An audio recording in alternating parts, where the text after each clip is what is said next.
Hey everybody, welcome back to another MIAA Student Athlete Spotlight interview. I am here with Donovan Slates from Albion College. Donovan's a football player over there. Donovan, welcome. Thanks for joining me on this interview. Yeah, thanks for the opportunity. I really appreciate it.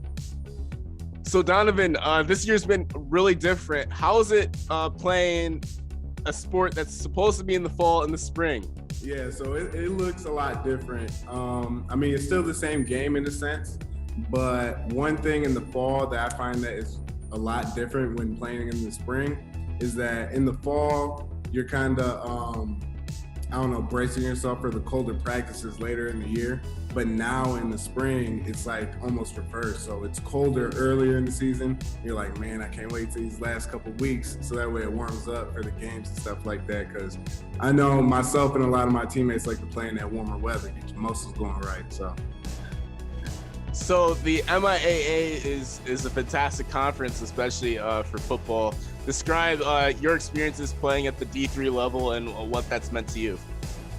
So playing at the Division III level means a lot to me because I get to focus a lot on my schoolwork, and schoolwork is very important to me. It was instilled in me when I was in grade school, middle school, coming into high school, that school is most important. You're a student athlete. Student always comes first, you know.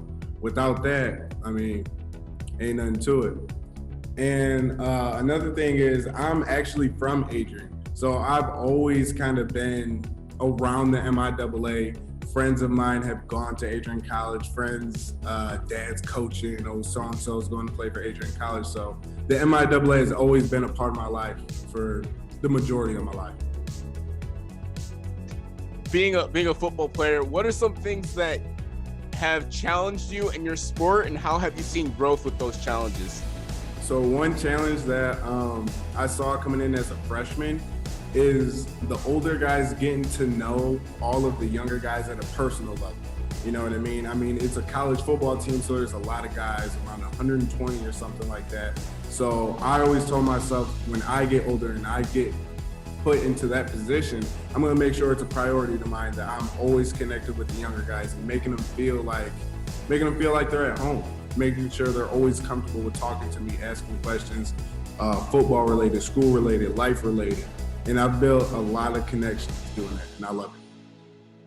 How has your time being a social justice warrior helped your leadership style throughout these last few years? Being a student athlete on a college campus, you attract a lot of eyes. And with that being said, I always want everyone to use their platform for the greater good. You know what I mean? So if I can have 10 people change their ways because of something that I said or something that I'm doing, I would love to have that happen. Now, what's a game that you always look forward to? What's something that you always circle on your calendar each season? So each season, going into the season, I'm always looking for, am I playing in Adrian or is it a home game? I'm circling that game every year. So if it's in Adrian, growing up in Pop Warner football, I've played on that field a handful of times. So I don't know, it's kind of like a home game either way for me. So a lot of friends, a lot of family that don't usually get to see me play get to come to that game when I play in Adrian. So I always look forward to that game. What's a piece of advice you would tell your freshman self? Do not take school lightly. School is just as important in college, not just in high school. It's just as important in college to take that time out of your day to look over notes, to study, and be ahead in your classes, not just be at the right level, to go above and beyond and be ahead in your class. Donovan, thank you so much for joining me on this interview. I wish you nothing but the best of luck. Perfect. I appreciate it, man. Thanks for having me.